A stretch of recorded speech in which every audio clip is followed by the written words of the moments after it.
New episode of the Lando Project Podcast, where we talk about all the fantastic movie, TV, streaming news out there on the interwebs over the past week. And always, I am joined by my two favorite compatriots, Miss Lila and Mr. BC. Bruh, what's your problem with aquariums? With aquariums? Yeah. I like aquariums very much so. I hate how people don't know how to keep their kids on the leash when I go to aquariums. Okay, that makes a little more sense. I thought you were getting pissed at the aquarium before we started the show. I was like, what did the aquarium do to you? Fuck them kids. Yeah. I get you there, but yeah, fuck those kids. That's just pretty much where I'm at with aquariums. In case you guys don't understand, a little preface behind the show here. Before we went live, like 5 seconds before we went live, I was telling everyone how much I want to throw a ball at these kids the same way that Drax did in that Guardians of the Galaxy 3 trailer. And no one asked. He just said no one asked. I just freely offer that information over for my disdain of children at our national aquariums. They deserve more respect. And your stupid kids don't know how to control themselves. I'm sorry. It just is what it is. I have beef with all parents out here. By the way, my baby's going to be born tomorrow.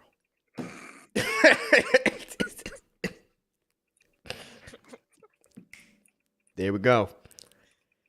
Congratulations. Yep. Father era. that's randomly quick. Like, holy shit. Yeah.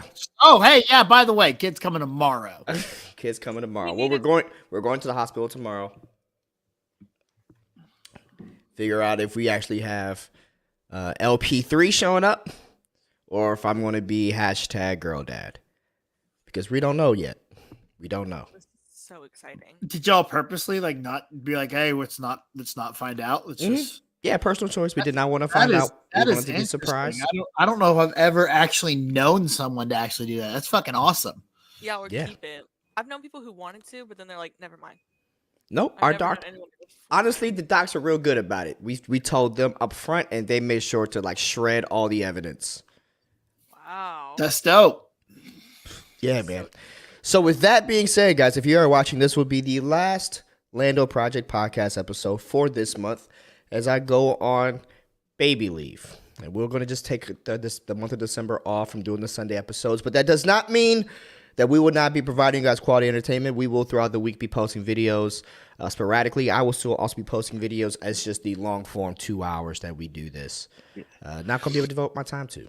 I might record something pre-recorded and have it go up on Sundays just to have a little bit of something for you guys. It won't be as long as normal. It won't be the whole crew. It might just be me. It might be me and someone I know. I don't know. We'll figure that out. Yeah, we'll figure all that out. But we got an addition coming to the project family over here. So that's what we're mainly excited for. Hell yeah. And I think that if it goes one particular way, you guys are going to be quite surprised with what the name is. Oh, you're naming your kid BC? It is a great name, and someone has to carry on the family name. Yeah.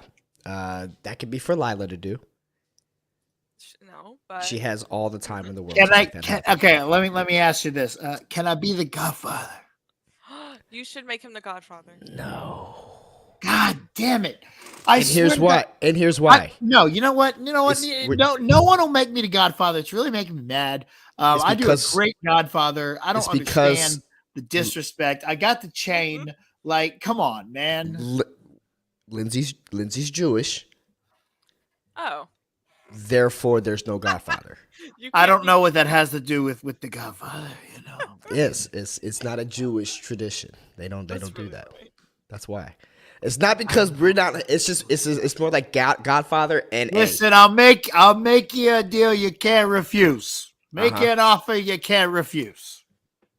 If the Cowboys win the Super Bowl, I will send you a letter that says you would wake up with a horse head in his bed. I swear, God, he's gonna wake up horse head in the bed.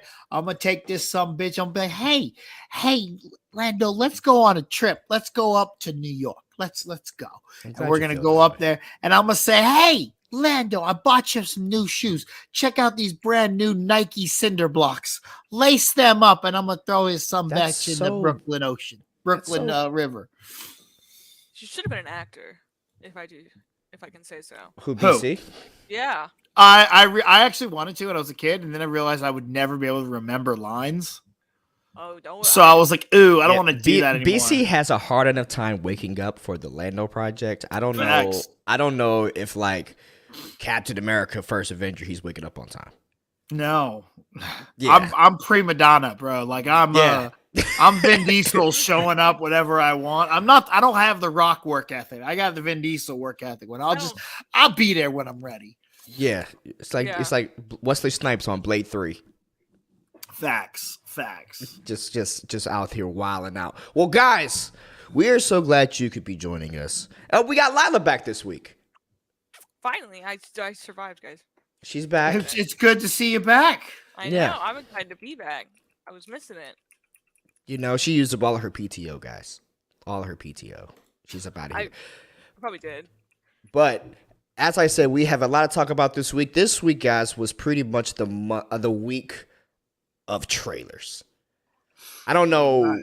I don't really know what the movie studios were on this week. If they just said, collectively, we're just going to just drop it all on this random week throughout the month, because no one was expecting this week to have so many trailer drops.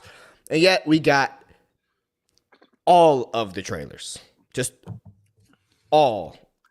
I think they all figured, you know what? We're done with this. Let's go ahead and get Christmas break started. Just drop everything and let's get out of the office. You think that's what it was? Could be. I can see that. I can see that being a fact for sure. And man, my computer's running a little bit slow right now, adjusting, because it's not letting me get to. There we go. Oh my God, this is not happening today. Okay, we're here because, guys, we got the brand new Indiana Jones 5 trailer that dropped this week. One of the movies that I think that we've been a little bit hesitant on being excited for, I would say. Not me. Would hesitant be the word? At least for me, it was. A little hesitant on Indiana Jones 5. But we did get the first teaser trailer. I don't want to say it was a full trailer, but we got the first teaser trailer. And we all had a chance to watch it. Now, I'm first going to kick it over to Lila, because you've been gone. Mm-hmm. What were your thoughts on this brand new Indiana Jones 5 teaser? The Dial of Destiny. It's definitely a teaser, but it got me a little excited. I hot take, I liked that Shia LaBeouf Indiana Jones movie. I've loved every Indiana Jones movie. So to see it come back, especially with Harrison Ford being like decrepit and ancient, I'm very excited to see what happens. I won't lie. It seems serious, but not too serious, because I think that's where it was getting a little murky for Indiana Jones last time. They were taking themselves too seriously. Absolutely. And BC, I totally see what Lila's trying to say about the serious tone and the nature, but this trailer seemed to bring back that very young-hearted trailer, at least from my initial thoughts of it. You got the music back. You got a little bit of a de-aged Harrison Ford. I know that you enjoy these Harrison Ford Indiana Jones movies. Are you worried about this, or are you excited from it based off of the teaser trailer? I'm not worried at all. I think it'll be just fine. It looks entertaining. I'm not like on the edge of my seat waiting for the next Indiana Jones. Indiana Jones is not the one that I'm like, oh, I have to see this. Give it to me now. I'm like, I can't. When I see it, and it's it'll be fine. I can't wait to watch it. Raiders is one of the best movies of all time. But, and the others are all really good, with the exception of Crystal Skull. I know it has its issues, but even when I saw it, I was still a kid, but I was like, it wasn't that bad. Growing up, looking back, going, there's some stupid stuff, but, it is what it is. I kind of wish they would have brought back Shia, but it looks like we're going another route, bringing in Indy's goddaughter instead of his son. So, but, is what it is. It'll be fine. Teaser was good. Like the music. Music was awesome. Mm-hmm. Well, you both brought up the fact that Shia LaBeouf wasn't brought back up, right? Yeah. And Shia LaBeouf, of course, introduced his character, the son of Indiana Jones and Indiana Jones Kingdom of Crystal Skull. They didn't bring him back. Do you think that's a missed opportunity, or do you feel like it was because of Shia's out? I mean, obviously, we could assume it's because of Shia's outside issues, which, in my personal opinion, it seems like he's doing a whole lot better job now with his life, right? That's what I was about to say. I don't think he really has no issues no more. Yeah, I think he's doing fine. But do you think that has something to do with it? Do you think that this movie should have included Shia? Where are we at with it? Or we just, okay, it's been long enough. We can easily just move on from that character. I don't think they're affecting him because remember he was supposed to be in Don't Worry Darling. So I think he's like I think he's beat the cancellation in my opinion. I feel like he can bounce back if he wants to. And didn't this start filming like a long time ago though? I was going to say if this movie's been in a very long production status. Yeah. So that probably also has to do with it. Like if it was filmed like in 2020, then yeah, he probably had outside stuff that like definitely affected it. I think it was more recent. I think they were shooting it last year, early this year. I think that's when the actually shooting dates were. I could be mistaken. But script and casting ideas have all been well done. Yeah, 2018, 2019. Yeah. The idea was there, and I don't think it's anything to do with that. I think it's all from reception. We don't want people to think about Kingdom of the Crystal Skull because it has such a bad reception. Yeah. So I think that's the reason that they're like, because if you think about Shia, why would you not want to bring him back after he's done Peanut Butter Falcon? After he's done, what was the one where he played his dad? Or the version of his dad? American Honey? Is that what it's called? I think so. I think it's called American Honey. I think that's what it was. It's a good movie. It was a fantastic movie.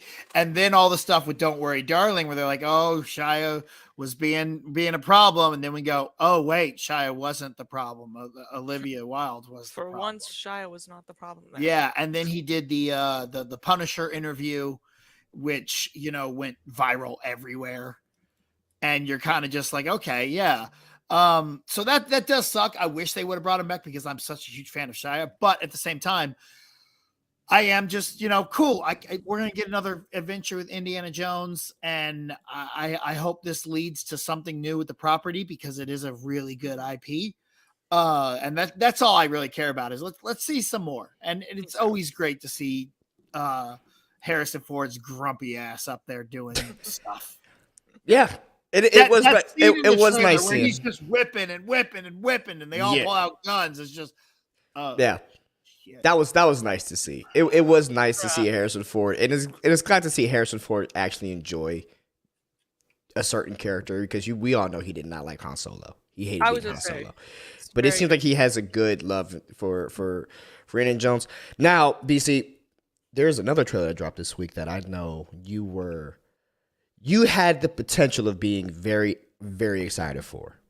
The first teaser that came out left you wavering, but then we got the actual trailer for, I don't know why it keeps doing that, for Super Mario Brothers. We got the full-length trailer in its entirety. We get a little bit more of the Chris Pratt voice, which has been an issue of debate. They're still hiding it. They're still hiding the voice. An issue of debate. But we got the brand new Super Mario trailer, and first impressions, at least for me, was how much I enjoyed all the elements that they brought into this trailer. And I mean all the Super Mario, the lore, if you will, of Super Mario between Smash Brothers, Donkey Kong. And I don't mean the character, I mean the actual video game. The Super Smash Brothers, Super Mario 3, Mario Kart. All they was missing was the party. But they got everything wrapped into this. And BC, I know you were excited for seeing all this stuff. Bro, when I tell you, when I saw Raccoon Mario, I lost that was the coolest thing I have ever seen. Raccoon Mario on screen made me fucking lose it, man. Look, I'm all in on this. Now again, I'm still on his voice. But I saw the other day I saw someone put together they took the original Mario voice and they put it in on his lines. And so you see that scene where he's going up against Donkey, he goes, let's go. And he goes, it's me. And I was like, oh, yeah, 2 hours of that probably wouldn't have been good. So I'm okay with New York Italian. With a Midwest Italian, I guess. that ain't Brooklyn. Right? Okay, that's a New Jersey Italian, huh? I don't even think it's Jersey. That's Arkansas, Brooklyn. That's Arkansas Italian. That's me. That's Texas Italian. Is what Kansas City Italian. Kansas City Italian. The trailer, though, at least visually looking at it, we know it's from Illumination Studios, and I think that the more that I'm seeing stills and images of this, they were the right production company to make this turn to life. Because when you take away the controversy over the voice and everything like that, this looks like a real Mario trailer. I look like I'm in the world. It looks like I'm in the world, and I'm honestly very glad that we didn't go live action in a weird way. Right, I'm kind of glad we did go live action. Maybe we can get live action down the road, but I'm enjoying this now. Lila, your camera's going in and out, but I got you now. Your camera's back. What were your thoughts of the Mario trailer?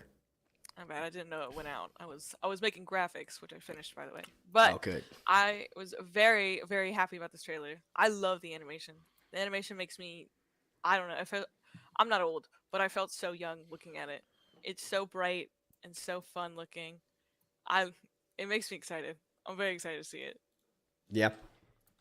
I was very excited to see Peach. I feel like you just called me and BC old.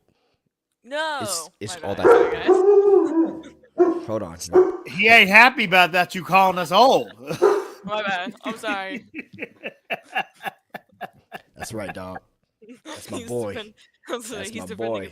He was like, "What's up? You out here saying the wrong stuff? Now check it. Hold down the fort." No, that was funny.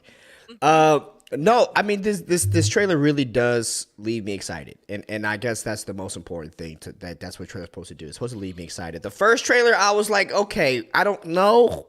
I don't know. But now seeing this one, I think Charlie Day was perfect for the. Oh, Charlie Day's good. Charlie Day is good. I like Day. And did you know that's Keegan-Michael Key as Toad? Yeah. Yeah. Is Keegan-Michael Key as Toad? They must have pitched? Oh yeah, they definitely pitched him, right? And Princess Peach is a badass. Yeah. Princess Peach is a badass, man. I like it. I like where it's going, and I like how, like I said, it looks like the Mario Kart thing isn't them really doing Mario Kart racing. It looks like that's how they're all going to mobilize together and go take on Bowser. That's at least... I don't know, because they on Rainbow Road. That's the show. They're on Rainbow Road. True. But I feel like that would be the thing of like, okay, all of us have to go over there. We're going to use Rainbow Road. It is very get in the whip. Because they threw so much in this. Yeah. I was like, oh, this is like... every Mario wrapped in one, all in the first movie. I was like, man, they did not hold back. No. It was a lot. I think, you don't know if you're ever going to get a sequel. I was about to say. That's the thing. You don't know. Sequels are not guaranteed. So if you only got one shot, Eminem, one opportunity. Do you capture it? Exactly. And I think that that's what they had to do. No, I'm definitely excited for it. More excited than I am for Indiana Jones. I will say that. I am too. I am more excited for that than I am Indiana Jones. But that's okay. I hope all movies are good. Now, Super Mario Bros. Is definitely in my top 2 most anticipated for next year. Is it? Me too. Yeah. That's. I don't know. I don't know if it's 1 or 2. I don't know if it's 1 or 2. That's my problem. Is the 2 that I'm most excited for. I don't know what I'm more excited for of the 2 of them. That's high praise, man. That's exciting. Now, a bad movie, which I have no problem being bad.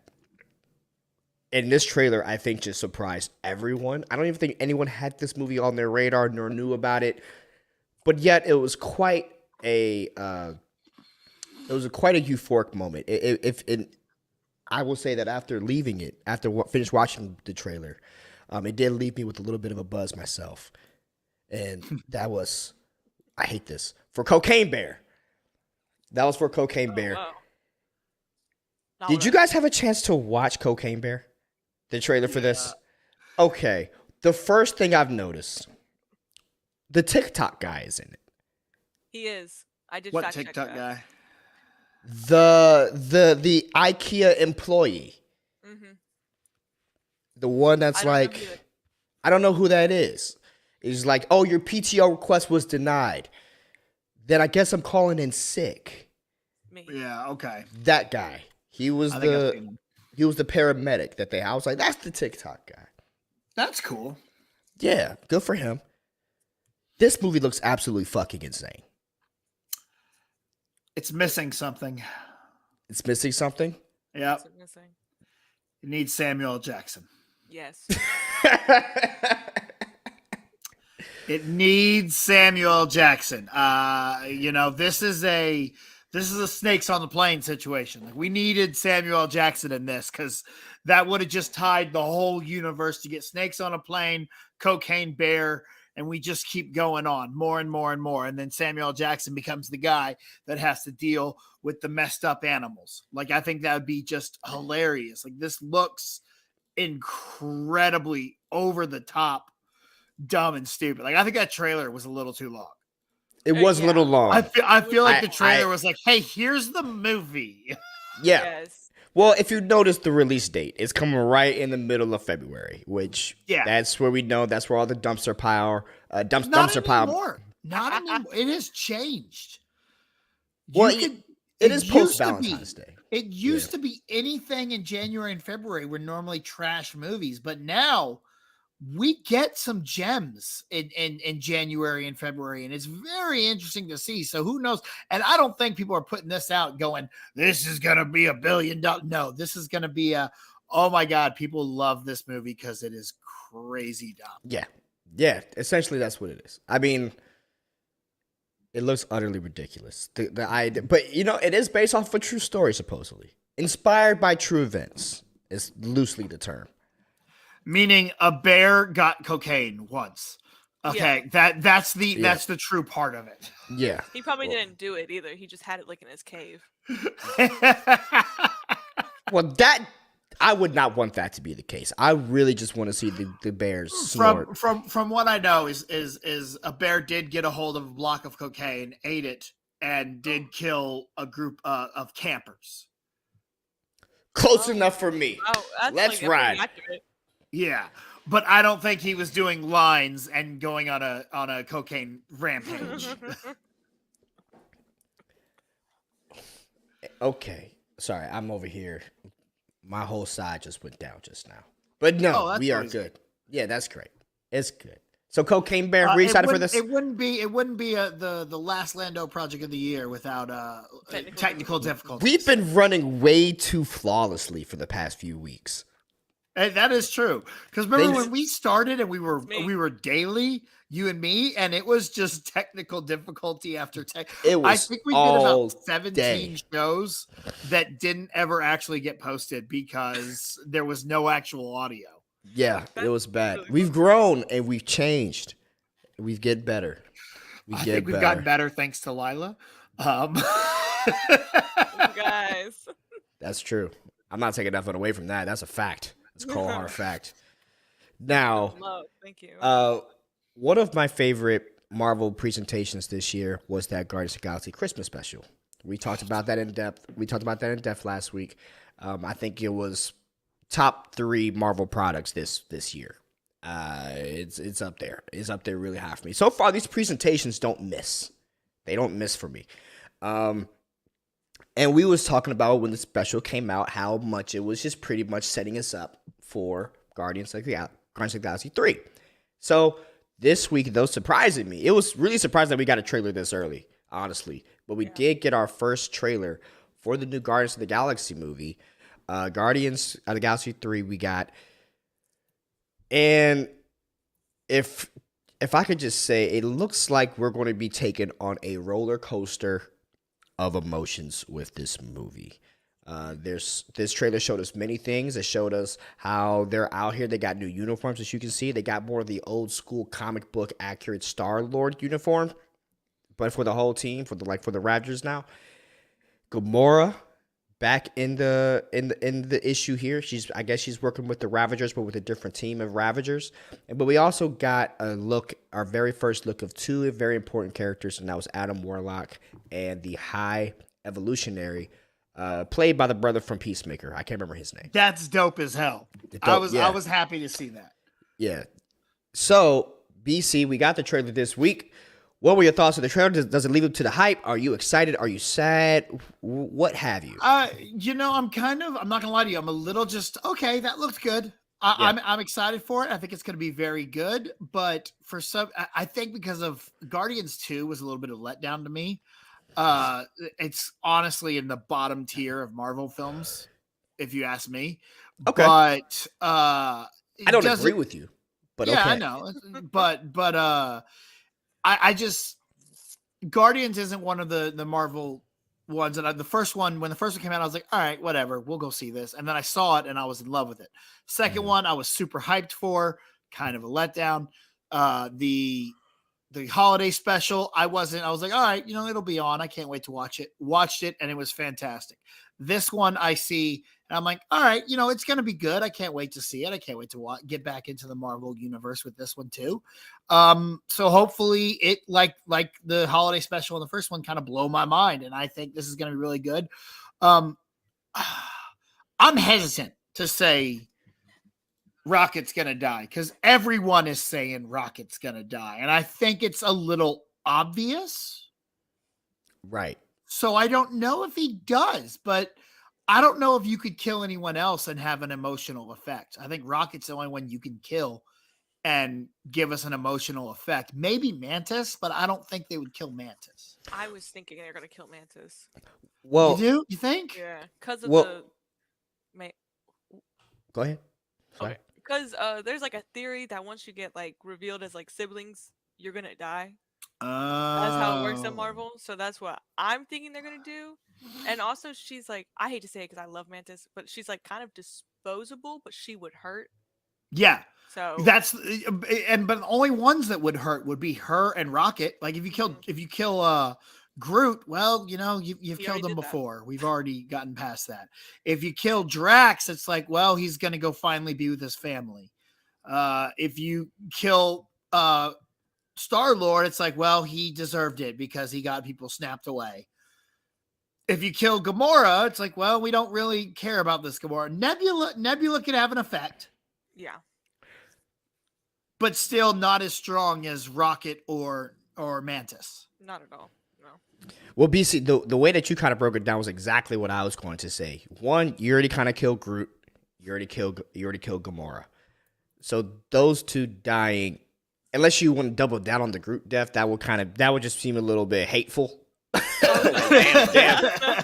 Just kill this dude again. Kill the tree. He is yoked and in shape and living his best life. Kill that something. Kill him. He's out here. No, honestly, I disagree with you. I think that killing Peter Quill will have an emotional effect for a lot of people. Peter did make that mistake, but he's still. I'm pretty sure everyone wants Peter Quill. I was going to say, I don't know anyone that doesn't want them to kill Peter Quill. Why? We're done with Peter Quill. I like Peter. You're the first person I've ever heard say that. Really? That is true. I don't like. I bought Guardians of the Galaxy the game, and I haven't played past like the opening scene because I just don't like being Peter Quill. I'm like, this is so dumb. Let me be Rocket or Groot or Drax, anyone but Star-Lord. I could definitely see Drax dying, mainly because of it's Harrison Ford, Han Solo all over again with Drax. Also, dude, he looks so fucked in that one image. Yeah, where he had where he's just got a bullet hole in his chest. Yeah. I don't know about Rocket dying. It seems like a misdirect. Yeah, they again, like she's saying, they're giving it would be the most hurtful of all the ones that could die. But Rocket like dying. They're giving us Mantis's family. Rocket, we're now getting Lila. we're getting to see Baby Rocket. I'm like, all right, this is very on the nose of you're gonna die, showing us that he's dying. Yeah, I just don't. I don't think see a the lot of point. those could be fat flashbacks. I don't see the point of Mantis dying. I don't see the emotional impact of Mantis dying. I don't. I don't see the payoff there. I think they've made us be with. If you look at the holiday special, I think they've made us care about Mantis. Sure, and I think Mantis has the most like empathy toward. Like you just care about her because she's a fun, peppy character. She is the empath of the group. I mean, she can feel everyone's feelings. That's her whole thing, right? I don't see her dying really making me, at least in the chair, saying, oh, "Okay, all right, fine." I mean, boo-hoo. You sit here, you care about Star-Lord, but you're like, man, kill Mantis. I just said That's that. bad. I was well, like, the reason why, and I think because Peter Quill's a relatable character. I really truly do. I mean, Peter Quill, he lost his mom. He lost his real he lost his real father in Ego and found out his real father's a narcissistic prick similar to Luke Skywalker and his goddamn dad. You then find out that his adopted father, he's now dead, so he really has no family anymore. He's lost out here, and he has the weight of the world on his weight of the universe on his shoulders. And yeah, he makes a mistake whenever he loses the love of his life. Yeah, I'm sorry. So he has the exact same background as every single superhero ever. Yeah. Parents are all dead. Girlfriend's dead. Every other one can take 1 second it's Spider-Man. And not punch Thanos in the face. But Star-Lord's little punk bitch ass is like, you get my girlfriend. Yeah. You know, I agree. I'm just gonna kill half the universe. I'm not excusing his behavior. I am merely saying toxic masculinity. You see on the last show of the year, you have to once again be out here supporting toxic masculinity. Yeah. If that happened to my wife, I'm punching Thanos in the face too. Sorry, fam, you gotta go. That's really sweet. It is what it is. And if I'm hated for it, I made a mistake in the moment. All I'm saying is Peter Quill made a mistake. You can't, it wasn't a huge mistake. It was. You're toxic for not moving past it. Kill him. Kill him off. Cancel culture. Yeah. I've canceled. Man. You know what one of my favorite moments in it were, though? Drax chucking the ball in that kid's face. Yes, but not exactly that part. Right after that, when they all start throwing things at them. Yeah. Not Drax laughing, but as they're all getting there, someone hits Groot in the head, and everyone's ducking and hiding, and Groot's just standing there like, I don't give a shit. He gets hit in the head, and he just... and just stands there. It's the greatest moment ever. I was losing it, bro. No, I didn't see the Groot reaction. I was just too busy dying after seeing Drax chuck it's that funny, kid but in the he's face. literally just that shit had me there, dying. and I was, oh my god, I was losing my shit. We need to talk about Adam Warlock. We need to talk about Adam Warlock because Will Poulter is here. Gold. He's gold, and he has a fake Mind Stone in his head. Because in case you don't know, in the comic books, Adam Warlock originally had the Mind Stone in his head, but that was now given to Vision. Right, Vision took that character trait from Adam Warlock, but it's Will Poulter playing him, right? Will Poulter that we all know from that one movie where he's saying "Don't go chasing waterfall." What was it? What was he singing in that RV? That RV movie? I know Maze Runner. We're the Millers. We Are the Millers. Great movie. We Are the Millers, right?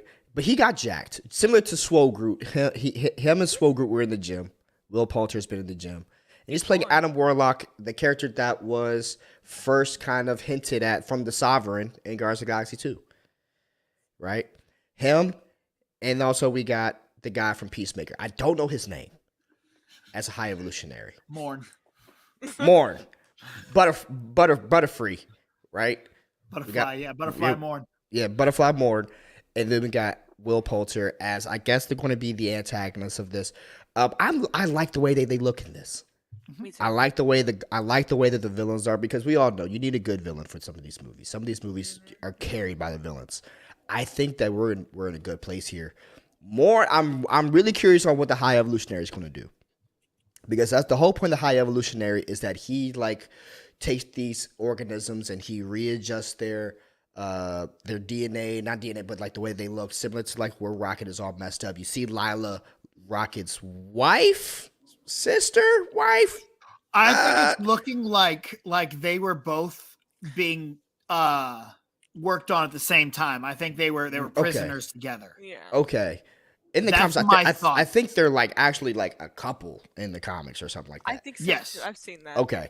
So we're bringing in Lila. You see her with the little pinched arms. Like, I guess that's another High Evolutionary thing. And I'm starting to think too that world that they go on with like the little goat head, I think that's also been a construction of the High Evolutionary too. So I'm very excited for the High Evolutionary.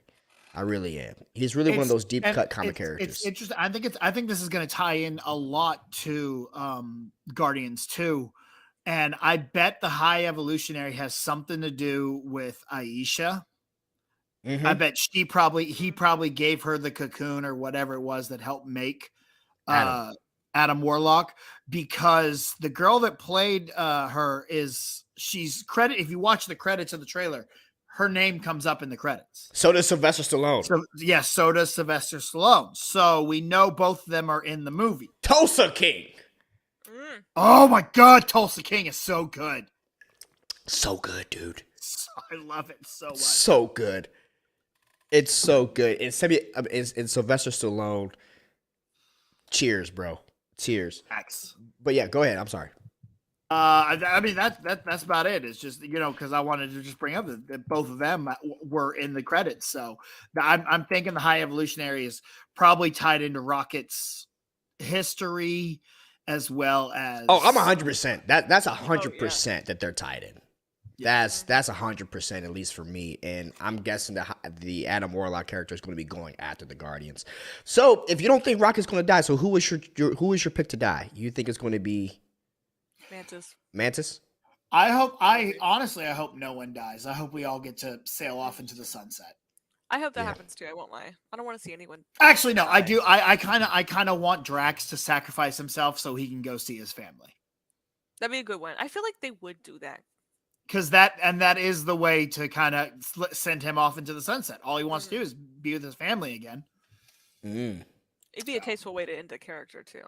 Yeah. You guys really want him to die. Like, you guys are so morbid.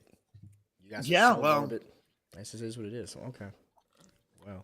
I could like Peter Quill. It could be worse. Well. You know what I don't want? More importantly, rather than what I do want, what I don't want is for them to just put Peter Quill and Gamora back together like nothing ever happened. I don't want this to be Michelle Rodriguez's character from Fast and Furious, where, hey, I lost my memory. I don't know who you are, but apparently we're in love, so now I'm in love again. You know what? I have an idea. What if Gamora and Star-Lord don't get together, and they talked about this is the last iteration of the Guardians that we know? What if at the end of this, Gamora and Sylvester and maybe like a Groot, they all create the new Guardians of the Galaxy team? You get Star-Lord going somewhere. Maybe Rocket Raccoon stays on that planet with Lila at the end of that movie.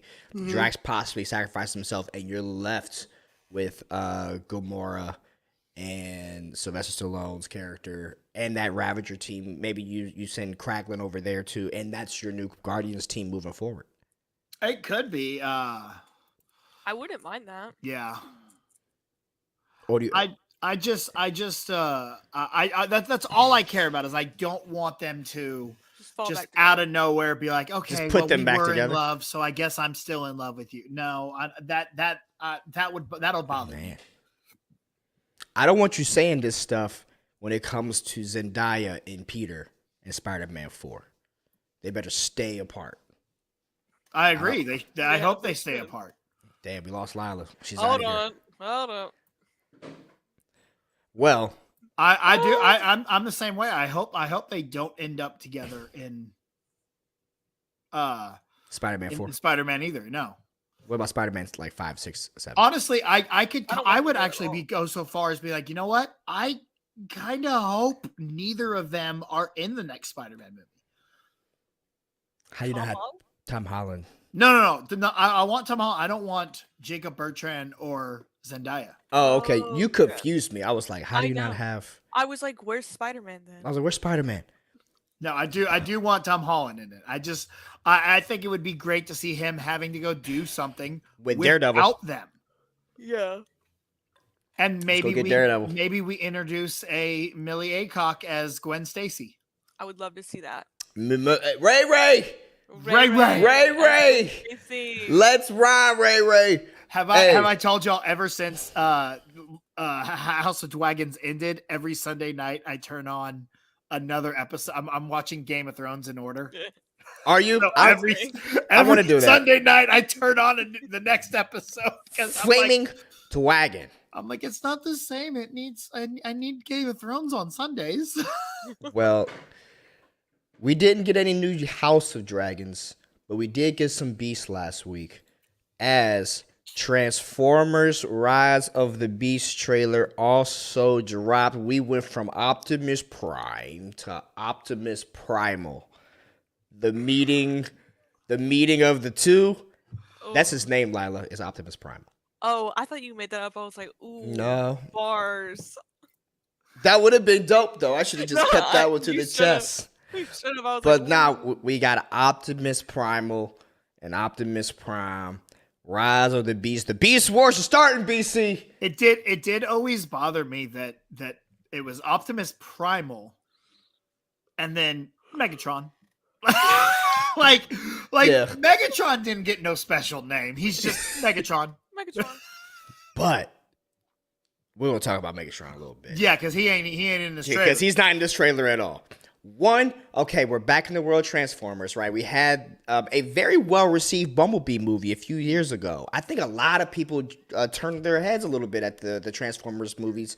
And then that Bumblebee movie came out, and it was kind of a really nice refresher. It had that old-school Transformers look to it, at least the designs of the Autobots. Brought it back to the old-school way. The action was a little bit more... you can see the action better. And then... that was Haley Steinfeld, right? Haley Steinfeld was in that, and she did a phenomenal job in that. A lot of people like Bumblebee. So now this is kind of a soft sequel, I believe, to that. It is. It takes place in between the original Transformers and Bumblebee. This is like 10 years in between. I don't think the original Transformers should have anything to do with this. Because that defeats, canon-wise, a lot of my... That brings up canon. I thought Optimus Prime's first time ever coming to Earth. He never completely says first time. They got to make that make sense. But okay, if it is, you know what? Look, fine. This is one of those franchises, a lot like the X-Men franchise. You don't, yeah. That I'm an apologist for. I can't help it. I'm like, look, continuity. Yeah, I can tell the way you try to jump through the screen. Why? Continuity doesn't work. I'm gonna tell you that. There's some dumb things that don't make sense. Right. But there's robots in disguise, and I don't care. But there's cool cars. I will say that The Last Night and Age of Extinction are two of the worst films ever made. Ever. How did they get Anthony Hopkins for that? Don't know. But at the same time, I love the original 2007 Transformers. I think it's fantastic, like you. Cheers. After seeing Age of Extinction, I decided that Revenge of the Fallen is actually a good movie. Because I saw what a bad movie was. So I go, oh, never mind. Revenge of the Fallen is actually passable. So that one I actually find entertainment in. And I think Dark Side of the Moon should have been split into two movies. It was so good. I was like, I want more of this. When they send the Autobots up and blow them up and then take over Chicago, the movie should have just ended. I would have been like, that's insane. And then the next one is an all-out war. Like that would have been crazy. But that's not what you got. And now we got Rise of the Beast. And bro, because I grew up on the Beast Wars. That's what I grew up on. I didn't watch the original Transformers cartoon. I watched Beast Wars. I still have my Optimus Primal action figure. I still have my Rat Trap action figure. I still have my Megatron T-Rex. Megatron T-Rex. I've got Dinobot. I love them so much. And when I said that they're my two most anticipated movies were Super Mario and one other, this is the other one. Really? Yeah. I am. Dude, high praise. So much. High praise, man. Yeah. Because one, if I could say this, I thought the trailer was awesome. I thought the trailer was incredible. Here's my issue.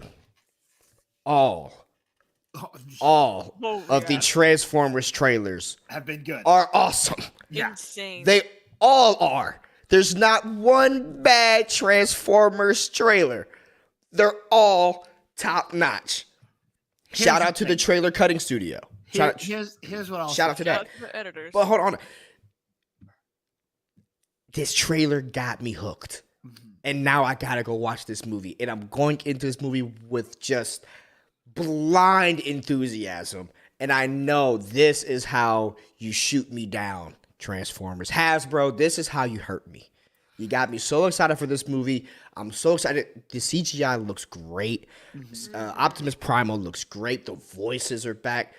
It all looks exactly how I wanted it to look. The part where the car splits into 5, I thought was so sick. Oh, Mirage. Mirage looks dope. Voiced by Pete Davidson. No, it isn't. That's going to be Pete Davidson, Mirage, yeah. Wow. Okay, all right. Well, Lila, you had a chance to watch the trailer. What were your thoughts? Are you excited for this movie, or you feel like this is a letdown waiting to happen? After the last one, which I watched with my little brother, because he really loves Transformers. Really loves it. He really loves it. So I watched it with him, and even he was let down, and he was a child. So I'm I want to like it because it's a good franchise for like what it is, which is like transforming cars. Very manly, very, very gritty, if you ask me. But I don't know. I have to be weary after that last one. Like, I didn't watch Bumblebee because I was so put off by the last Transformer. I didn't watch Bumblebee. I will say this: you need to watch Bumblebee. It's not Michael Bay. Michael Bay's out the director's chair. Oh, he is. He's out the director's chair. Okay, Bumblebee's not directed by Michael Bay. It's a fresh Haley Steinfeld. It's a good movie. It was a good, fun Transformers movie. I will say I am kind of excited for. I think he might be the lead. I'm not sure, but he was in the trailer a lot. Anthony Ramos. Yeah, I'm very excited to see Anthony Ramos in like a big screen production because I've been following him since Hamilton. So yeah, I kind of want to see him make it big because he's been trying for a while. So like, I hope this takes you off, buddy. Hope this isn't an ass Transformers movie. But now that Michael Bay's out of it, I kind of take back what I say because Michael Bay was my problem. Yeah. Bumblebee is completely different with the exception of one character. John Cena is very Michael Bay-ish in that, but he's the only one that's like that. I'm like, you feel like you're in a different movie. He's in a different movie. He's in a different movie. That's one of those times I'm like, see, this is why Cena needs to stick to comedy because when he's trying to do actual seriousness, it doesn't come off very well. It leaves me weird when he tries to be serious. Like, yes. I'm like, I'll also say like it's interesting because there's so many. You see Mirage in there, you see Cheetor, we see Air Razor, Rhinox, RC, Wheeljack.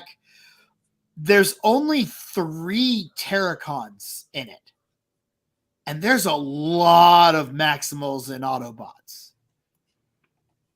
So I'm kind of interested in this war at the end because there's a storyline where the Terracons are like zombie Transformers. And I'm kind of wondering if that's what that war at the end of the trailer is if we have Scourge, who's voiced by Tyrion Lannister. What's it? Peter Dinklage. Peter Dinklage.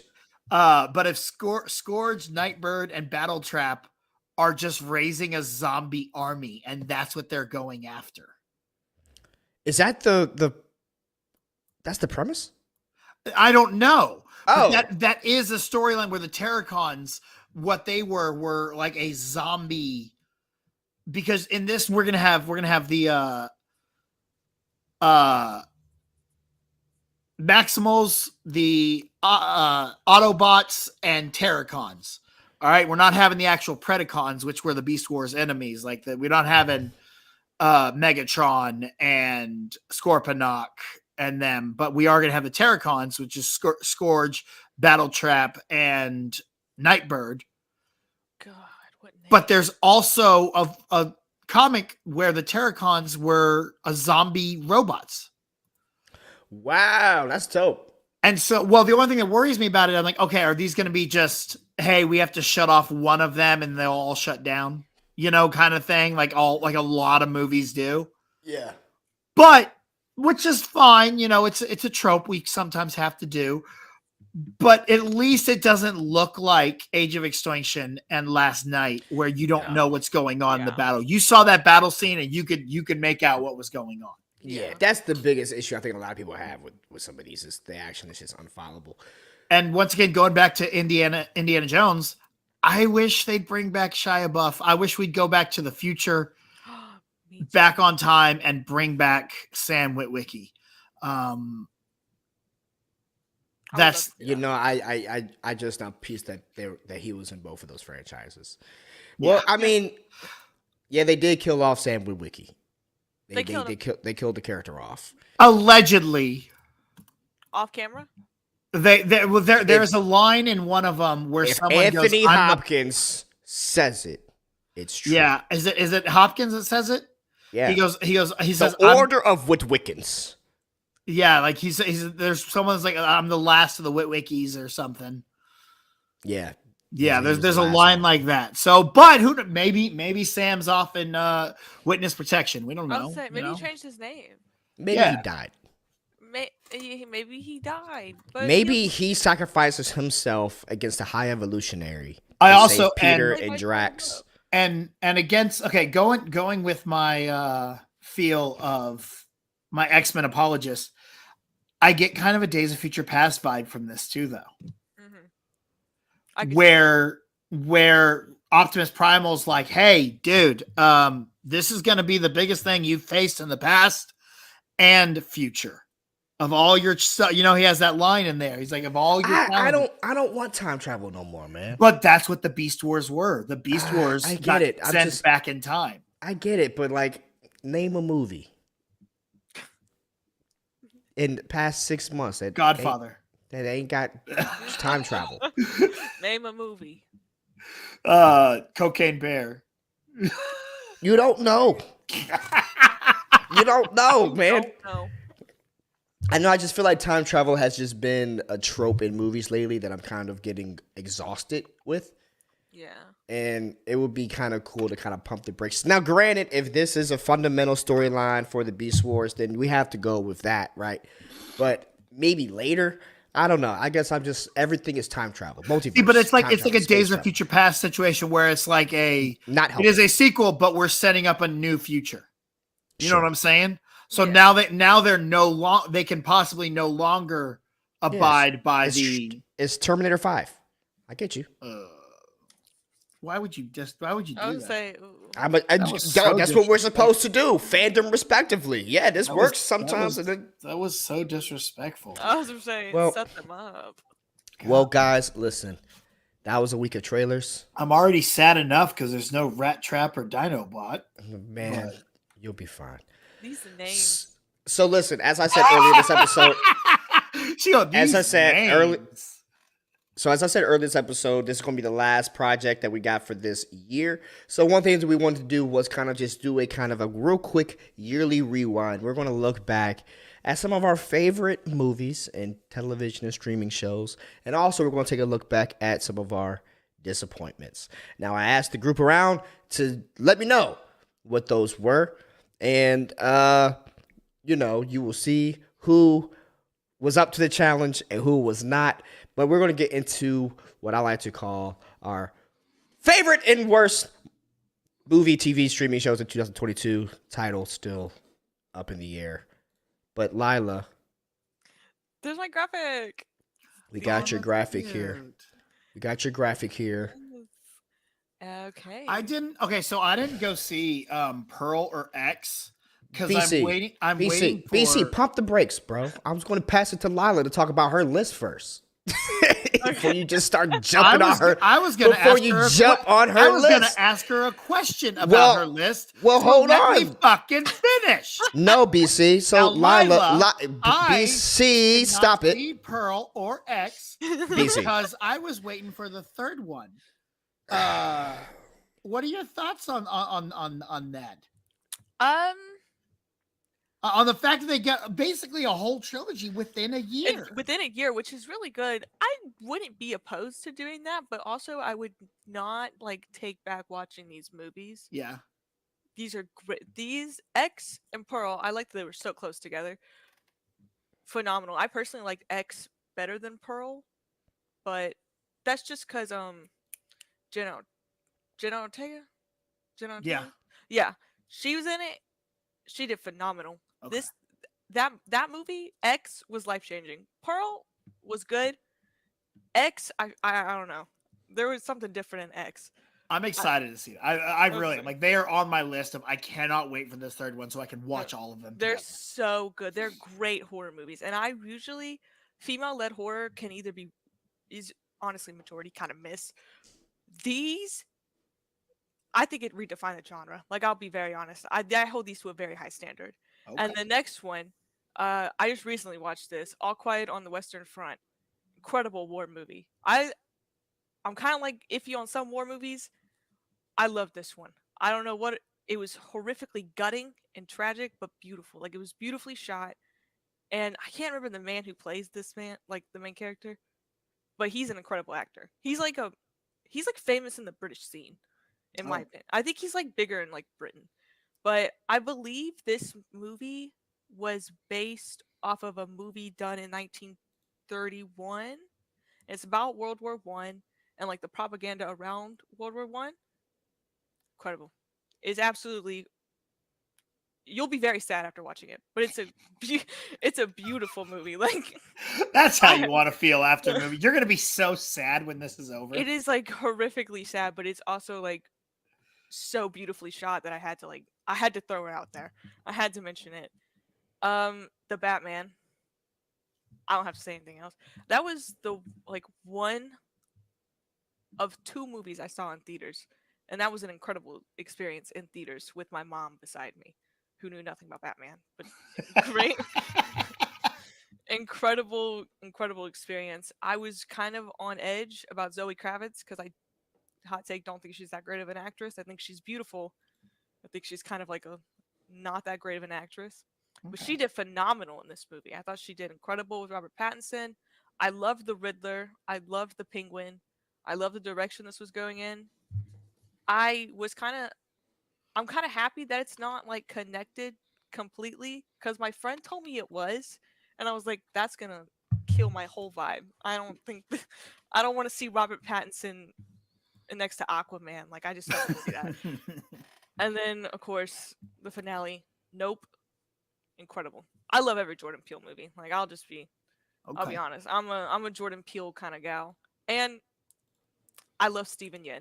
I think this cast was absolutely groundbreaking. Keke Palmer, Steven Yeun, and what's that man's name? He's in Black Panther. Oh, Guerrero. Not Danny Guerrero. Yeah, Kaluuya. Daniel Kaluuya. Yes, Daniel Kaluuya. They did phenomenal. I think Keke and Daniel did absolutely phenomenal. Steven wasn't in it as much as I thought. False marketing, but whatever. He still did incredible when he was on screen. It's kind of confusing, but in a good way. Yeah. I felt good lost just because I enjoyed everyone's performance so much. I did like Nope more than Us. Yes. I still think Get Out was the best of his so far, but Nope was definitely really good. I like the look of Nope a lot more than I liked the look of Us. I think Nope had a very distinct style, and Us kind of which I liked Us. I thought Us was really good, but between Get Out and Nope, it's probably at the bottom for me too. But Get Out, Nope, and then Us. Yeah, most of my list was horror. I really like horror. I can tell. I'll just say I like horror more than I like anything else. So those are my favorite movies. That's all I got. Any thoughts, Lando? Oh, I'm waiting for BC's permission to go ahead and run my show. Go ahead, run your show. Okay. Now, Lila, since you already went through your favorites, I was going to ask you now, go ahead and talk about the least. So you have here now your most hated movies that you have, right? Yes. And there's 2 shows on here. There's two shows on here as well. Mm-hmm. Now, what I wanted you to do originally was kind of go through really quickly, tell us each about these shows, right? About why that you kind of felt that this way and why they were also disappointments for you, about why you're looking forward to these movies. Okay. All right. So Resident Evil, I don't know why I got my hopes up because any Resident Evil adaptation ever is ass. And I really thought because Netflix was doing it, I was like, yeah, this is going to be different. It wasn't. It was very predictable. I tapped out 3rd episode. I gave up. So I can't really give a full review on it because I didn't watch the full thing because I didn't like it that much. But Uncharted, kind of the same thing. That's why I'm kind of nervous about The Last of Us. Is I don't think video games they're really hard to adapt. Yeah. But I think if Uncharted was a mini series, it would have been 1,000 times better. But trying to cram all of the Uncharted game into a movie, bad. Not good. It was like it felt very like cookie cutter, like I had seen this plot before. It didn't really feel like the video game, and I love Tom Holland, but I don't know why he was there. He was He was a bad casting choice. Like there was a lot of issues with the casting on this because even the Mark Wahlberg casting for that character drew a lot of criticism. Mm-hmm. I thought like look wise he was pretty good. But, like, I could see why, like, people were like, Mark Wahlberg?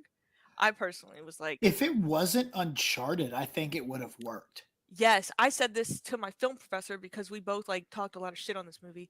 But if this was, like, anything else, if this was just... Because it's a cut-of-the-mill action movie, but they put Uncharted on it for some reason, and it's not Uncharted. Like, it was just kind of like... The market, it didn't work. It just didn't work. It was bad. It wasn't my fave. Smile. That happened. I didn't like that movie. Which is surprising with the reception for that movie. That movie went, I believe, like 5 weeks, 6 weeks in a row, at hanging in the top 5 at the box office. That one had one of the longest runs at the movie theaters this year, like right behind Top Gun Maverick. I heard a lot of people raving about this movie. I will say the marketing for this movie was incredible. I think the campaign was crazy. Yes, I think the campaign was better than the movie. I feel like the movie plot, for me personally, just probably because I've watched a lot of horror movies, it was very like Netflix backlog catalog, if that makes any sense. Like you're searching Netflix one night and you find this movie. Like it was nothing. It was nothing that crazy for me. It was like a Shudder exclusive. Yes. Yeah. Exactly. Yes. It wasn't. Yeah. That was really good. Yeah. Yeah. It was. It got a lot of hype. That's super surprising because the market. I remember watching. You can watch any sports game whenever this movie was coming out. Any sports game, they was putting those cardboard cutouts behind the net at baseball games. They're putting them in the stands where people were still doing the live show. They're just dropping them in the stands. Courthouses, they were put these things in. The marketing campaign on that movie was crazy. It was good. And you being the horror nut of the group here, I thought for a certain that Smile was going to be on your favorite movies for this year. So it's very surprising. Oh, it was very not. Oh my god. Oh, I forgot something on my favorite because I did have a horror show on my favorites, but whatever, not the point. Next, I have problems with this movie. That's next. This is Don't Worry, Darling right there. And I will say, I took my parents to this movie because they wouldn't take me to see Pearl, so I had to take them to this one. 1, don't take your parents to this movie. 2, I didn't like this movie. This movie dragged horribly. At first it was fine. It was fun. Like I was having fun seeing Harry Styles and Florence Pugh be like a quirky like 1950s couple, whatever. Okay, and then it kept going, and I was like, okay, I get it. Like they're married. Like I understand. Like okay, beating home that this is like it beat in the point way too long. Now I have a question. Yes. Before this movie even came out, though, you had negative feelings going into this movie. Yes. I did. So would you say that this was a disappointment, or did it live up to your expectation? I think it was. I didn't think it would be this boring. I thought it would have more. I was about to say, I thought, honestly, it would surprise me. And then it didn't. Because going in, apparently this might have been known, this was the plot of the Stanford Wives. I did not know that was going to be the thing. Mm-hmm. So I was like, did Olivia Wilde just plagiarize the Stanford Wives and no one's talking about it? And it was like a bad rendition. Like, do me a favor. Give Olivia Wilde one compliment. I think she's very beautiful.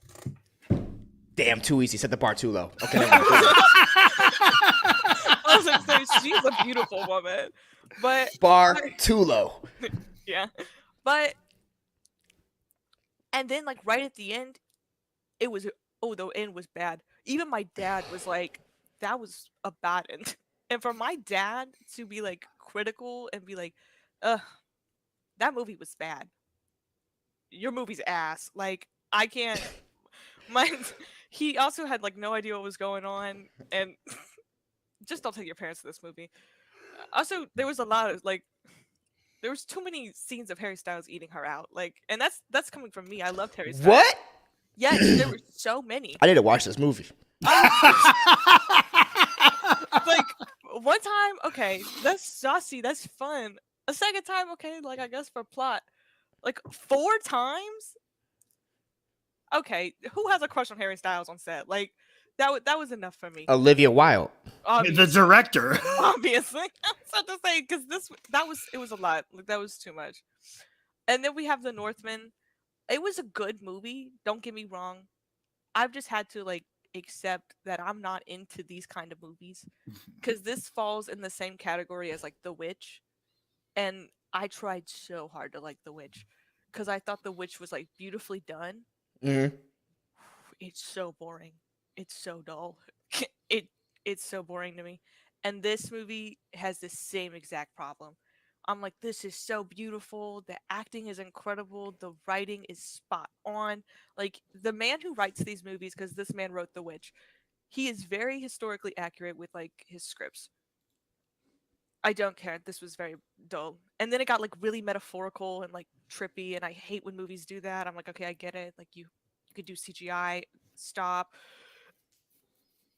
It fell flat after, like, the first hour, maybe. And it's like a 2-hour feature. So my question to you is, of all these hated movies, which one was your least favorite? Dear M. I hate Dear that. M. That's a Korean drama I waited 6 months to watch, and then it was very bad. It was just very, very bad. Like I understand it was supposed to be a soap opera, sure. Holy shit. Can we set the bar a little high? They're like in a university, and that boy in the blue jacket's in love with the girl in the yellow jacket, and the yellow jacket girl's like in love with the boy in the plaid, and it was supposed to be really fun and like college, like it was supposed to be fun. Rom-commy. Yes, and none of you were commie. None of y'all were even Rami. No one was even Rami. Like I was like so not invested into any of y'all, and it was insane because I was so excited for this because I really liked that boy in the blue jacket, so I was really excited to see him do his acting thing. And this was just bad, like, and the writing was bad, and I know maybe that was like a translation thing. Wasted my time, especially because it was a series. Like I wasted a lot of time on that, so that has a lot of like content in my heart. Well, we have one more graphic for you, Lila, but before that, I'm gonna get into my favorites real quick. Mm-hmm. So here you're gonna see a lot of my favorites real quick. Chippendale Rescue Rangers. The Bear, which was a fantastic show that dropped on Hulu this year. Restaurant type show, hospitality type show. If you've been in the restaurant industry, you probably relate a lot to this show. It was awesome. The House of the Dragons, Flaming Dragons. I can't tell you. You've heard my weekly raves about that show. You already know how I feel. Ray is out here. Fuck the Greens. The Minx, which I didn't even know this movie was coming out. I mean, this show was coming out. It's a show on HBO Max with Nick from New Girl. Oh. And Nick from New Girl's in this. And it's all about creating a women's Playboy type magazine. Very good show over there called The Minx. If you guys haven't watched it, please go check it out. Severance. A lot of people talk about Severance. I'm one of those same people. I thought Severance was absolutely incredible on Apple TV. Winning Time was one of my favorites of the year. From start to finish, the way that they told that story, there was a lot of issues with some behind the scenes stuff about one of the character portrayals, but I love what John C. Reilly brought to this. Him as Bus was incredible. The guy playing Magic Johnson was incredible. The casting around this whole movie, up and down, awesome, and it was shot very well. I'm glad that this was John C. Reilly and not Will Ferrell like it was supposed to. I don't think that Will Ferrell would have done that good of a job, and I think the way that John C. Reilly carries that coach was awesome. Batman, my favorite movie of the year. That's number one. That's my favorite movie of the year. That's number one, huh? It was my favorite movie, yeah. It is my favorite movie of the year. Sonic 2. I had a good time watching this movie. I had a good time enjoying this movie. It was a movie that I was just able to just sit back and turn on, and if it's Jim Carrey's last performance, well, then I will hold it in esteem forever. And then Knuckles was tough. Idris Elba's Knuckles was awesome. That's so random that's Jim Carrey's last movie. It's Jim Carrey's last shit. He's off of Twitter, and he's off the movies. Said I retire with Sonic. Sonic 2. Sonic 2. Said I retire with the sequel. I liked it. I mean, is it winning any Oscars? It's not. It's kind of like Chip 'n Dale Rescue Rangers. Chip 'n Dale Rescue Rangers was just so good. It's just so good. Black Adam. Fun. This is the year of DC for me. I had fun watching this movie. And you know what? Marvel, I know you guys have won all these years beforehand, but I just didn't enjoy your movies. I didn't. And I'm not going to apologize for not enjoying your movies. I'm not. But I will say that I thought that The Rock did his thing with this movie, and I'm glad to see his movie came out after 15 years of epic pre-production, and I'm pretty certain 14 of that was just for him to get to the right size because he was jacked. And low-key, one of my not low-key, but low-key, one of my favorite TV shows was Peacemaker. Was that this year too? This has been such a year of. This show came out January 13th, 2022. Wow. That was this year. Is that John Cena in the middle? That's John Cena in the middle. It's a continuation from the Suicide Squad movie. Okay. That happened last year with Idris and John Cena. So if you haven't seen the newest Suicide Squad, you need to go check that out. Why are you looking at me like that? BC is staring at you. Did you not watch Peacemaker? No. I'm sorry.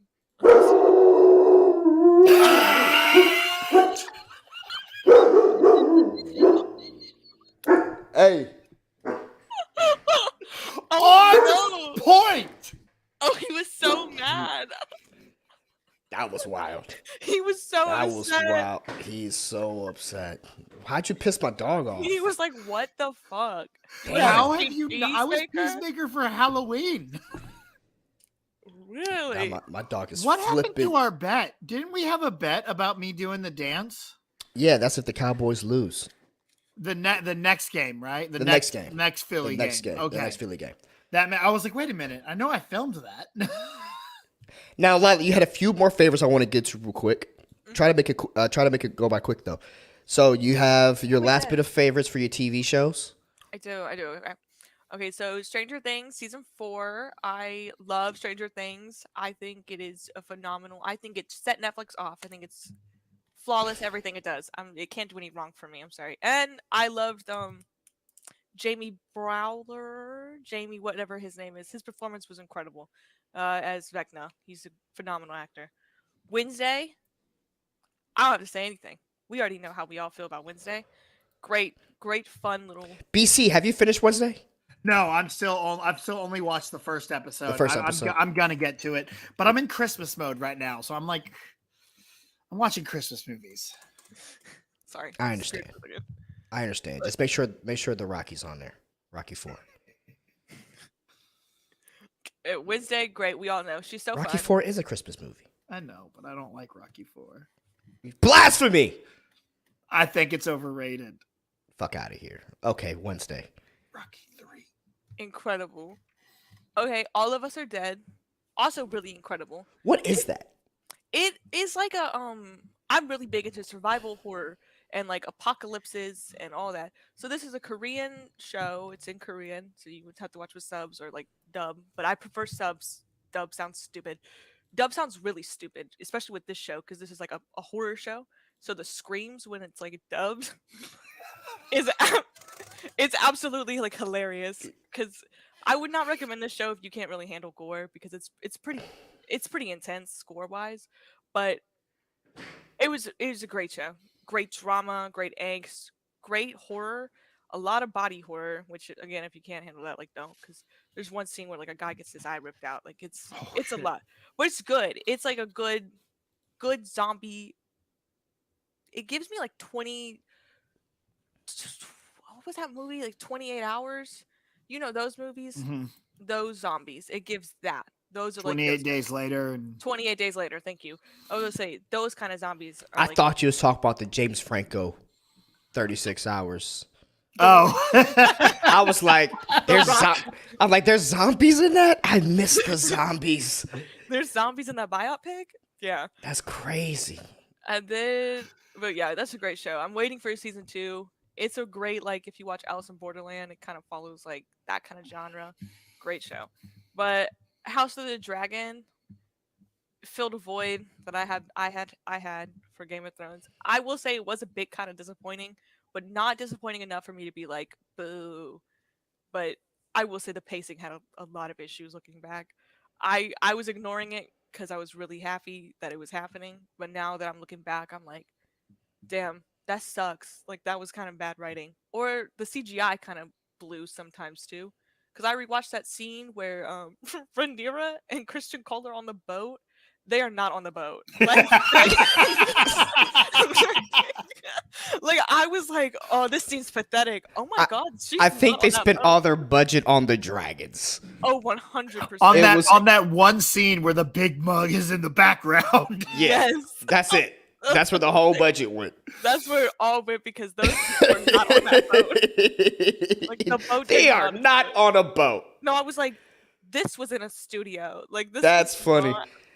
And then Rest Easy to First Kill. I loved First Kill. This was a Netflix original series. It was about you're dropping some gems I've never heard of. I appreciate that. This was a good one for me. It was about a vampire hunter and a vampire falling in love. The two girls. It was pretty inclusive. It was gay. I really liked it. There was a lot of good gay movies and shows, but for me personally, this was one of the best. And I got canceled. I'm very sad about that. But she was fun. She was what she was. I'm not saying she was great cinema, but she was what she was. And she was a good little series, like a corny teen drama. That was great while she lasted. The CGI is ass. I'll admit that. Because I'm scared one of y'all's gonna like, oh, let me go watch, and you're gonna see this one scene. Well, if you dog it on my House of Dragons for bad CGI, throwing it right back at your show. Oh, Bae, this CGI is 10,000 times worse. Hell yeah. That's what I'm talking about. This budget was like, it kind of gave like CW, but like CW with good writers. Like, I loved the writing in this. I thought I wanted to see it live, but I guess we get Emma Roberts was a producer of it. Yeah, and I thought she did pretty Wow. good. Really? Yeah. I don't know a single person in the cast. No. I was gonna say, I think. But then I saw Emma Roberts' name as a producer. I was like, that's interesting. Oh, I was gonna say it was a good. It gave Scream Queens, so that probably is that makes a lot of sense actually, because it gave kind of Scream Queens kind of like that kind of vibe.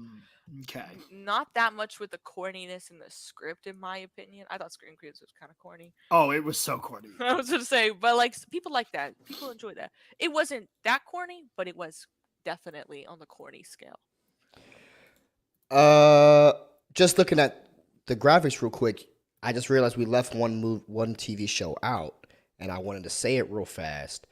The best TV show, obviously, was The Boys. Yes, I did. By far this year, The Boys was my favorite TV show watching. Now, BC, you didn't send in your picks for us, so we don't know what you liked and what you didn't like. That's right, because did we cover anything? Did we cover anything already that was on your top?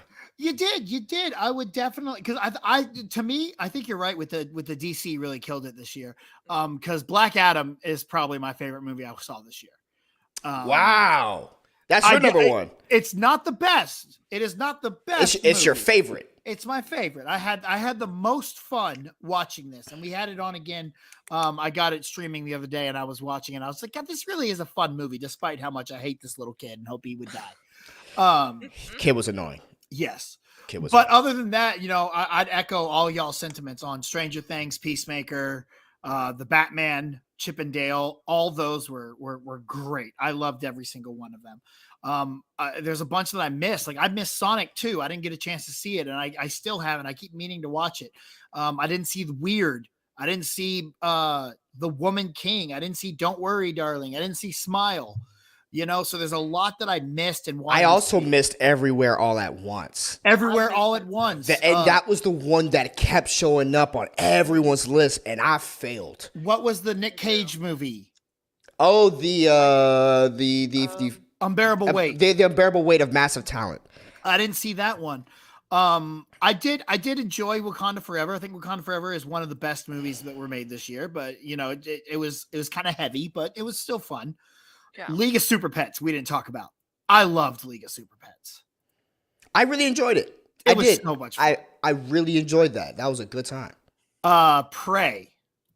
Ooh. Prey was killer. I loved that movie.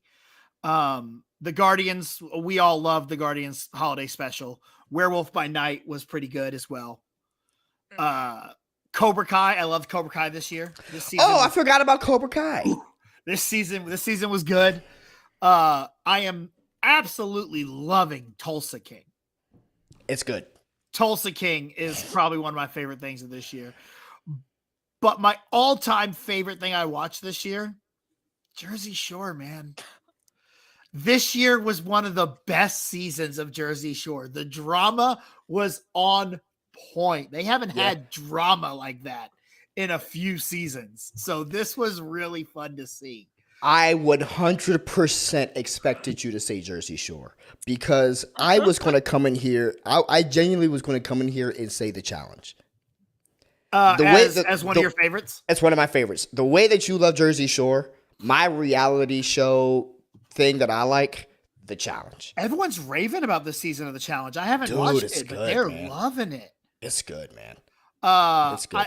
And as far as disappointments, Beast was a huge disappointment to me. Well, before you go, because I got my list of disappointments here, and I want to see go ahead. I want to see if there's anything that I have on mine that maybe you also would echo, because we like some of the same things, but as far as the things that we disliked, it was a little bit different.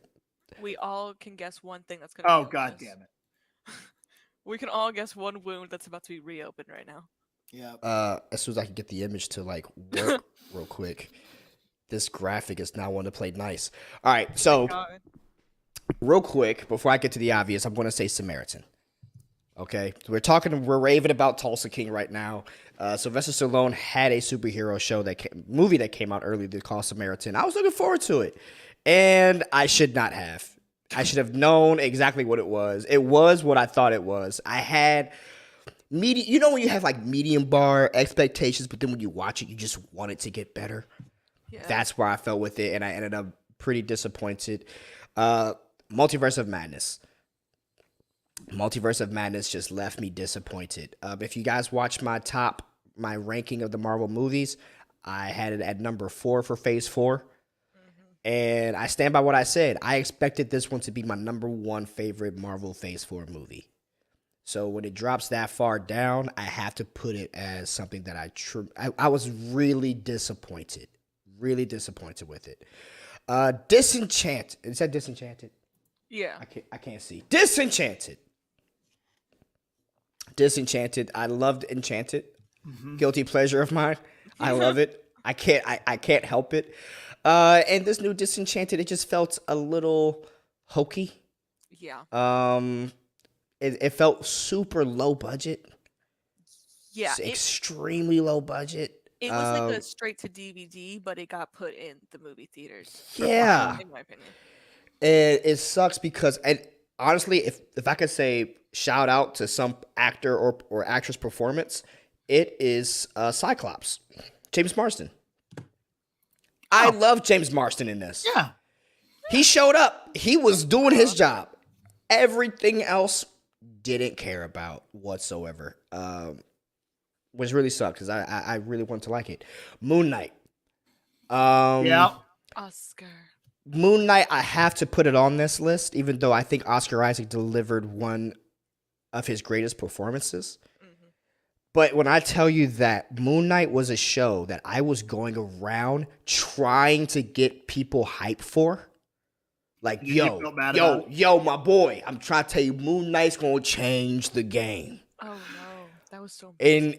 And yeah, so the embarrassment that I feel from doing that, no. It like I said, when I put together my list, it was what disappointed me truly. What truly disappointed me. That one disappointed me beyond all else. Leading into Obi-Wan Kenobi.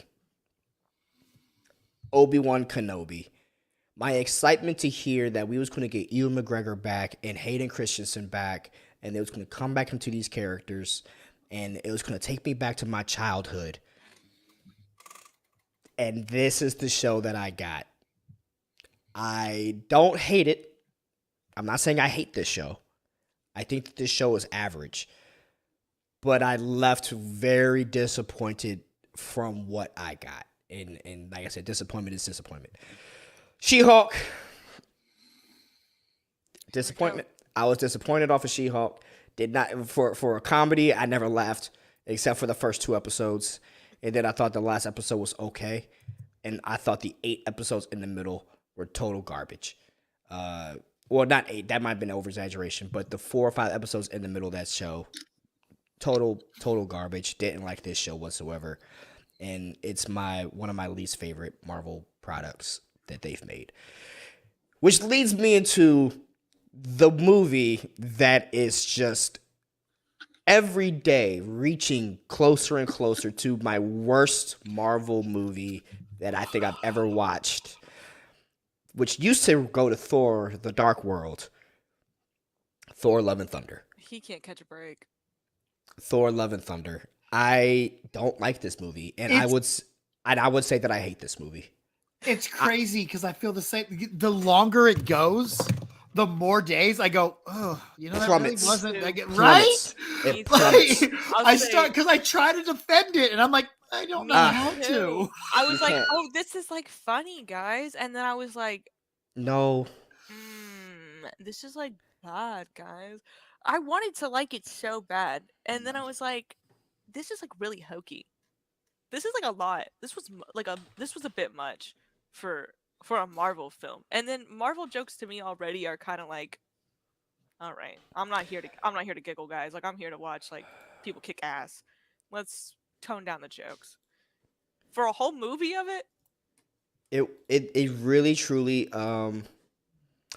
when I tell you that when I heard Christian Bale was going to be Gore the God Butcher, I'm like, dude, he's going to deliver something spectacular, amazing. We've never seen nothing like it. And the total disrespect that they not only give to Gore, but to Christian Bale.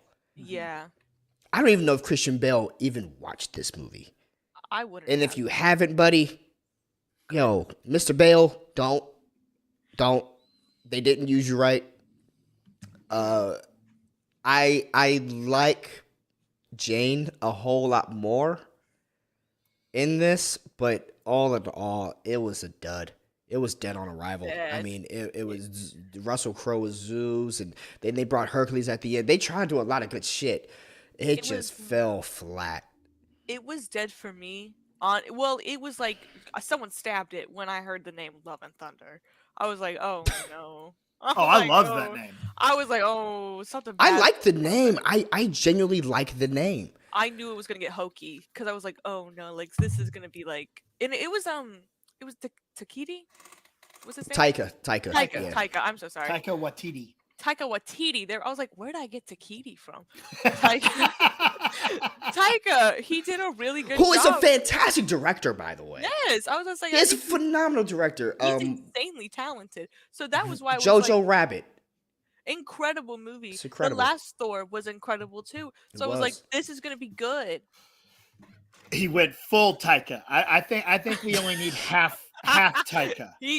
Yes, full Taika. He did go full Taika. Did. Taika needs to be reined in just a little, and I think we'll be just fine.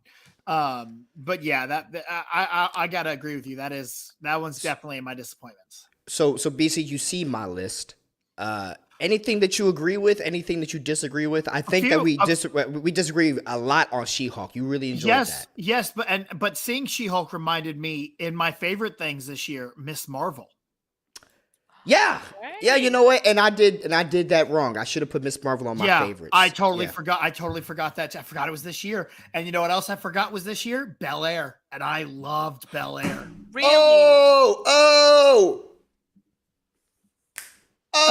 Bel Air. Oh my God. So good. It was great. And what I didn't know, great. Season 2 is coming. Yes. Really? I didn't know that. I thought it was going to get cut because of Slapgate. I love that show. Yes. And I'm so upset with myself that I forgot about Bel Air. Across the board. I forgot it was this year. This oh my God, it seems so long ago. Yes, I was going to say this year, because when I was looking up movies, because I forgot what was this year. Because I was going to put fucking Spider-Man on this one. December. I was like, that wasn't this year. I need to look up what was this year. And half the stuff that popped up, I was like, damn. Notice I did not put Top Gun Maverick because I haven't seen it yet. Oh, I heard it's really good. I haven't seen it. Oh my God, I didn't even put Top Gun Maverick because I just figured y'all would have already brought that up. But yeah, that's on my list too. I've been waiting for it to come out on TV. Me too. But this has been the longest that a movie hasn't dropped to digital. No, you can buy it. It just got. No, we've been watching it at work for months. Well, okay. It hasn't gotten to like streaming, I guess. Yeah, it's only digital buy. Like you could buy it. Okay, maybe that was where I was. You could buy it on Amazon. It's not on HBO Max or anything, and I don't know where, or Netflix, or I don't know where it will be. Okay, I need to watch it. Maybe Paramount, would that be great? Are they Paramount? Have that. No. Incredible. It would be Paramount. It definitely would be Paramount. The only things I would add to ones that were kind of a disappointment is I will agree with you. Moon Knight was a disappointment. To me, House of Dragons was kind of a disappointment. I was happy to be back in the world of Game of Thrones. For sure. And I loved the first half more than I liked the second half. 100%. But it still kind of let me down. Thor, also, I'm with you. That was a major letdown because I was super hyped going into it. Beast let me down. You talked about that a lot, man. Idris Elba, first the Lion, I'm all in, but it was kind of boring. Yeah. And the other big letdown, Mighty Ducks Game Changers. Yeah. I really liked season 1 of Mighty Ducks. Season 2 was just not fun. They took out all the cameos are gone. Emilio Estevez was gone, so that was a bummer. And then they just completely disrespect the Knuckle Puck. And I'm just like, this is not cool. No, they didn't. Dude, they disrespected the Knuckle Puck. So there's this girl that's really trash. Good. She's good at hockey, but she gets the knuckle puck on the first try. And it's like, no, sorry. That's not how that would have worked. That sucks. They're just like, hey, this is called a knuckle puck. Boom. And she's like, oh, I can do that, and does it. And I'm like, that's disrespectful. Like, okay? no, you can't. That was not canon. You're a misogynist because, of course, any woman can do anything the first time she tries it. Literally, I'm proof. Facts. Okay. If there's one thing that I learned from Thor: Love and Thunder, the first week you try something, you're better than the original. That's She-Hulk. Oh, my mistake. I was like, wait. I was like, leave Jane out of this. Wait. I'm sorry. I had to add more. Because he knows I'm trying to stay away from it. That's why. This is the last time she will be mentioned on the podcast. Maybe. Listen. But listen, of all the movies that I think that we've hated and disappointed, and movies that we loved and also really enjoyed, I think there was a special movie that came out this year. There was a movie that came out this year, and when I say it transcended everyone's expectations, it skyrocketed out of the moon. And this was probably not just this year's worst movie of all time. It's gone down in history as one of the worst movies to ever be made. And I want to say it separately. But Morbius. That was this year. Twice. Twice. Morbius came and failed twice. And remember, guys, Batwoman. Batgirl. Never got released. Never got released. Batgirl can't hit theaters once, but Morbius can fail twice. No, I wanted to do that because I think that when we talk about Morbius, it's gone beyond beyond a movie. It's now a pop culture reference at this point. Oh yeah, it's The Room. It is the comic book version of The Room. And that movie will be watched more times than a lot of these movies will, which is the craziest thing. Morbius will be watched more than all these great movies that we've talked about today because it is so bad. So bad that it's good. So bad that it's good. And I think that that's something to hang your hat on there, buddy. It's special. It's special. It's special. BC, were there any other favorites, any other dislikes for you? No, I think that's good. I think that just about got me. I'm just excited for next year and Winnie the Pooh, Blood and Honey. Oh yeah. February. We get Winnie the Pooh, Blood and Honey, and Cocaine Bear. That's gonna be same month. That's a double feature for that ass. I mean, it's Bloody Bear month. That's what it is.